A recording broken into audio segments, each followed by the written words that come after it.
So, I figured it's about time I made good on a particular promise to provide you wonderful folks with a handy, easily referenced list of my own personal favorite Doom mods.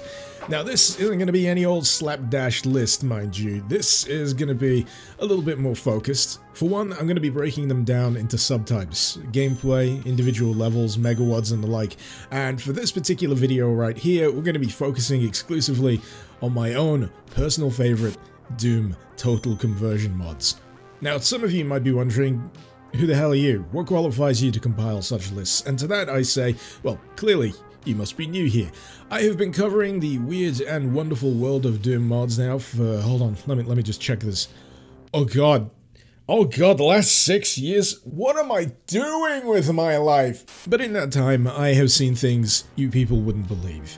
Animal Crossing characters turned bloodthirsty maniacs, jitter skulls leaping out from within the shroud of darkness, previously demonic creatures transformed into... Wait, nope, can't show that on YouTube these days. Nope, forget I said anything. But without further ado, I say welcome to this humble list of personal favorite Doom total conversion mods. Ranked in no particular order, because quite frankly trying to rank things gives me a headache and a nosebleed, yet you can all be assured that these bear the Icarus approved seal of quality.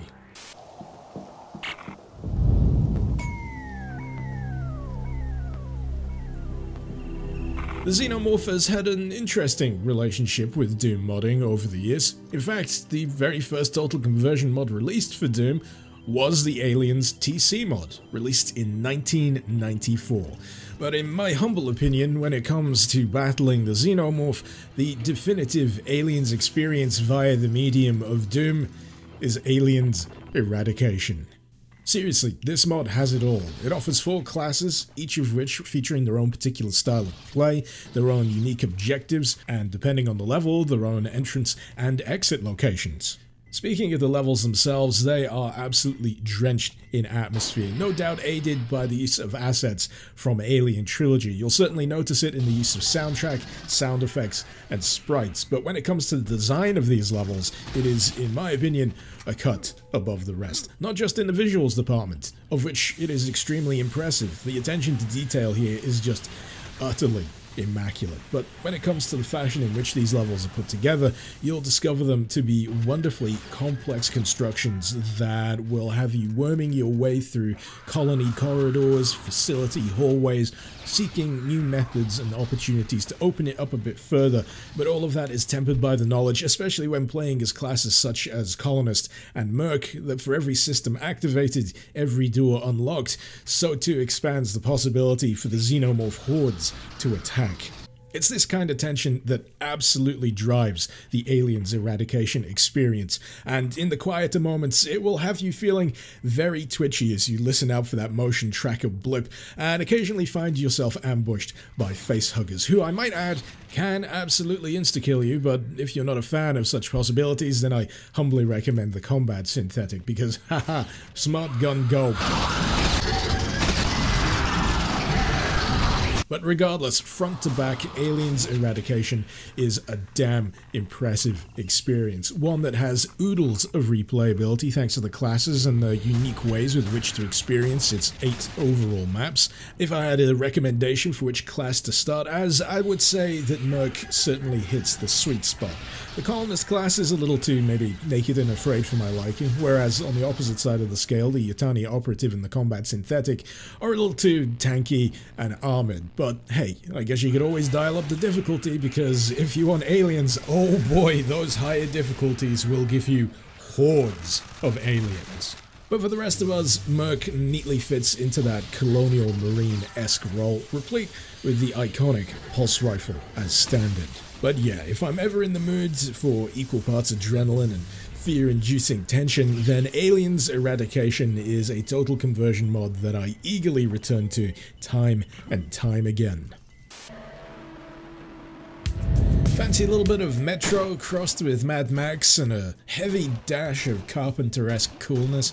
Ashes 2063 is the total conversion to suit your post-apocalyptic needs. After a worldwide catastrophe has reduced most of civilization to ruin, you, as a scavenger, pick through the remains in search of fuel, food, and just general junk to sling on the way in order to survive another day. The grind of survival, however, is broken up by the acquisition of a radio that suddenly begins to receive a mysterious signal, and as you might imagine, tracking down its origin soon becomes the driving force of your journey. Now, in all seriousness, if Ashes 2063 was released as a full-price retail game, I would happily buy it.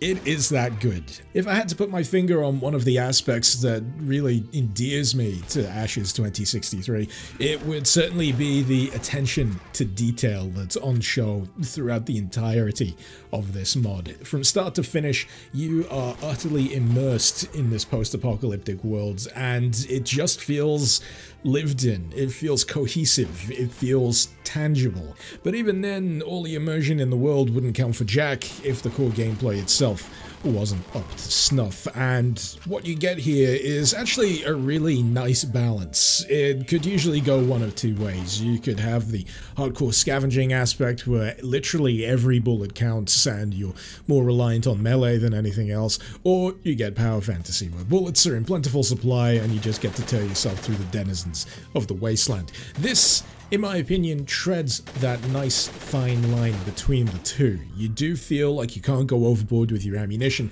but you never really caught too much off guard to, actually survive any given situation. But as what you'll be up against, you'll be up against bandits, you'll be up against mutants, various other nightmarish freaks lurking in the depths and the basements of irradiated buildings, and speaking of irradiated, the Geiger counter is something you'll occasionally need to keep a wary eye on. Peppered throughout the violence, however, are encounters with more peaceful characters at various camps dotted throughout the campaign, enabling you to pick up story missions and also resupply and upgrade your weaponry. All of these, by the way, dependent on the currency of junk, which proves to be great incentive to go poking your nose in as many dark corners of these varied environments as possible. And I say environments because they don't feel like just rote standard maps. They feel like places.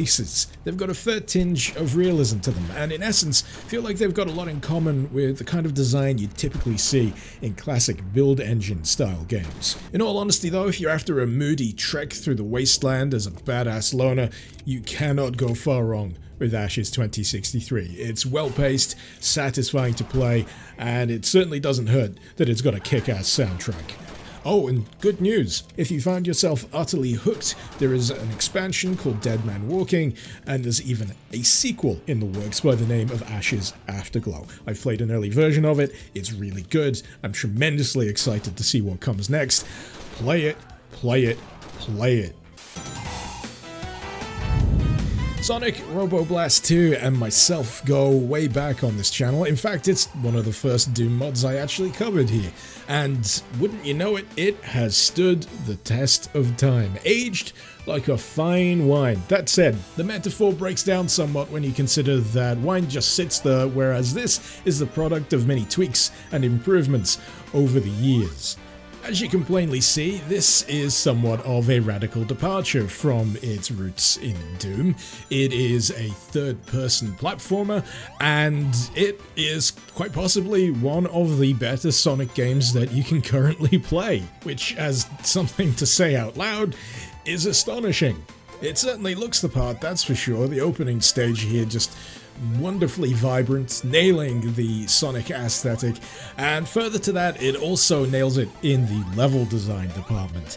There are multiple routes for you to explore, each taking you on slightly different journeys through a level, ultimately landing you at the final destination all the same, but they're well worth checking out, doubly so if you're in the mood to find some Chaos Emeralds, which are hidden in bonus stages accessed by collecting emblems. The bonus stages themselves are a really wonderful riff on Nights into Dreams, a Sega Saturn classic, and are key, as with older Sonic games, to actually getting full completion, so it certainly lends an element of replayability. You can absolutely do a standard run without having to collect all of them, but obviously you're going to be missing out on a few things if you do. It has been genuinely wonderful to watch the genesis of Sonic Roboblast 2 over the years. I've played through levels in various forms, and in my opinion, this most recent incarnation of it is absolutely the best yet. Of particular note, in my opinion, would be Castle Eggman, which feels like it's had a massive overhaul since the last time I played it, and is just an absolute joy to play through. It's just got wonderfully creative design threaded throughout it, and also has a few neat little Easter eggs buried in there too. I will offer one word of warning, however.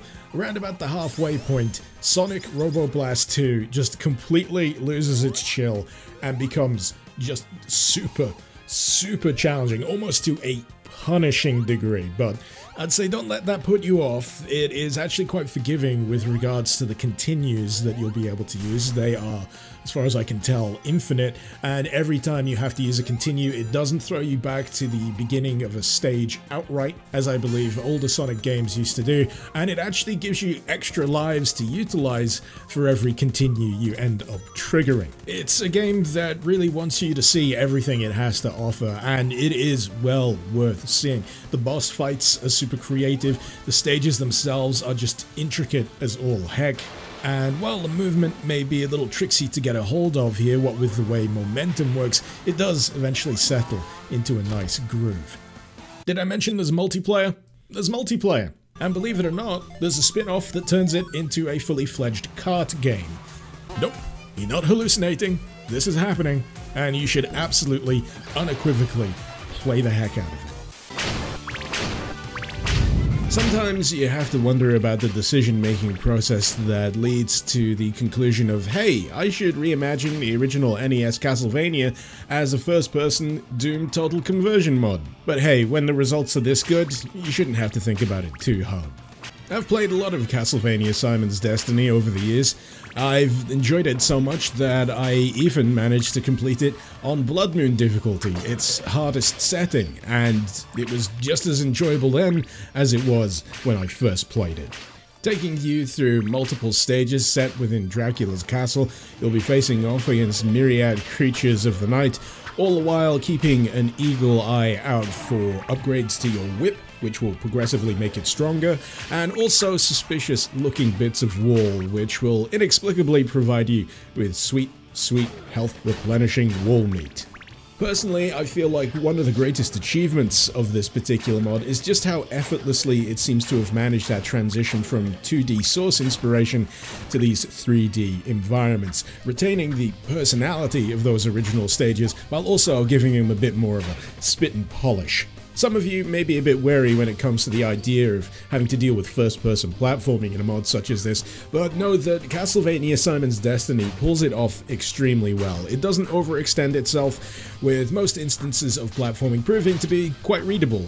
Even then, if you do fall foul of them, there's quick saving, and the levels themselves are relatively brief, meaning that if you do in fact forget to quick save, it's not really going to take all that long to recoup your progress. Bosses, much like the NES original, are very much a fixture of Castlevania Simon's Destiny. You got the usual rogues gallery here, you got mummies, you've got Frankenstein, accompanied by Igor, Death, and of course, the big swinging D himself. So ends the great battle.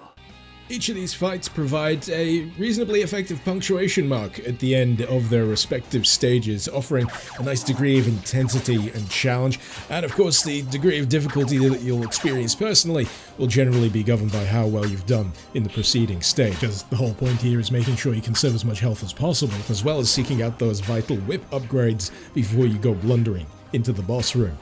Something else that you'll be able to take advantage of is the presence of a few familiar items throughout the course of Simon's Destiny. A few recognizable ones that pop up are the axe, the holy water, the stopwatch, and, of course, the crucifix boomerang. I'm particularly a fan of that last one. I don't know what it is, there's just something satisfying about yeeting a crucifix around the place. But as with the original Castlevania, usage of these items costs hearts, which is not health, I know, confusing to all of you new to Castlevania, but fear not, easily replenished by whipping the ever-loving crap out of every candle you see. Why is that the case? I don't know, it's Dracula's castle, it's weird, deal with it. But yeah, Simon's Destiny, absolutely sterling in quality and a wonderful love letter to that original Castlevania. Alright, let's get the obvious questions out the way. No, your eyes are not deceiving you, and yes, this does in fact qualify as a Doom mod. Granted, it's about as far removed from Doom as you can probably get right now, but that does not deny the fact that it runs on the GZ Doom source port. As for the particulars, Total Chaos is a survival horror set on the remote island of Fort Oasis. Once a thriving mining colony, now a crumbling concrete ruin, its streets, hallways and deserted buildings stalked by twisted creatures and disturbing abominations. So yeah, visually, this is an absolutely astonishing piece of work, far above anything I have ever experienced across any Doom Total Conversion mod. Granted, the aesthetic is very drab, grey and depressing, but boy if it isn't just wonderfully rendered drab, grey depression. And let's not forget the monster designs here. There is some wonderfully unsettling creature work going on within Total Chaos, and this is certainly accentuated in some cases by some absolutely top-shelf sound design. Seriously, some of the noises that these things emit will genuinely get under your skin. Happily, Total Chaos also turns out to be a mod that doesn't sacrifice substance for its visual flair. For a significant chunk of Total Chaos's runtime, you'll find that combat is largely a up-close and personal affair, taking advantage of weapons such as pickaxes, sledgehammers, knives, and pipes. There's a tangible degree of heft to these melee weapons, and it's all the more accentuated when you actually make contact with an enemy. But you can't just swing away willy-nilly, you've also got to keep an eye on your stamina. Depleting it will put you in somewhat of a precarious position, unable to dodge out of the way of enemy attacks, or even beat a hasty retreat. For those of you hankering for a more ballistic method of taking care of enemies in Total Chaos, fear not, guns do become available later on down the line, but as you might imagine, ammunition is typically in short supply, so yeah, if you're gonna use it, you best make it count. Further to keeping an eye on stamina and ammunition, you've also got durability to deal with those melee weapons. They will break, but you can fix them. And you've also got hunger, radiation exposure, and bleeding to take care of. This all feeds into the loop of scavenging your way through these wretched environments. Ideally, you'll want to be in the best possible condition when it comes time to face down against an enemy, or in some cases multiple enemies, so you will be doing a fair bit of inventory management. You've got food, you've got pills, you've got craftables, you've got all sorts of things that can apply buffs, increasing your attack, prolonging your stamina. It's all interesting stuff that keeps you engaged in the survival aspect of its survival horror. As an overall experience, it is one hell of a journey, a dread-soaked descent into ever more nightmarish territory. It's certainly not for the faint of heart, and it will demand a fair amount of time. This is no short-lived endeavor. This is practically a full-fledged game in its own right, considering runtime. For those of you wondering if it may outstay its welcome at such lengths, don't worry, it does keep switching itself up, introducing fresh abominations into the mix, new areas, and new mysteries to overcome. It is, in my humble opinion, one of the best Doom Total Conversion mods ever made. So there you go, hopefully an interesting and varied selection of Doom Total Conversion mods for you to sink your teeth into. And for those of you wondering about the absence of maybe certain other Total Conversions, fear not, this is not the only Total Conversion list that I have planned. It's just that, you know, after a video tends to get so long, you kind of run out of steam. So all I'll say is keep your eyes peeled for a potential Volume 2. But in the meantime, it's been fun taking this little trip down memory lane, trying to condense all of this information into a much shorter package per mod than I'm typically used to dealing with, but in any case, I certainly hope you've enjoyed this little guided tour. Any relevant links you'll find, as usual, in the description below, and feel free to let me know what you thought in the comments. Maybe let me know a few of your own personal favorite Total Conversion mods. But until next time, this has been Mr. Icarus. Thank you very much for watching. Icarus out.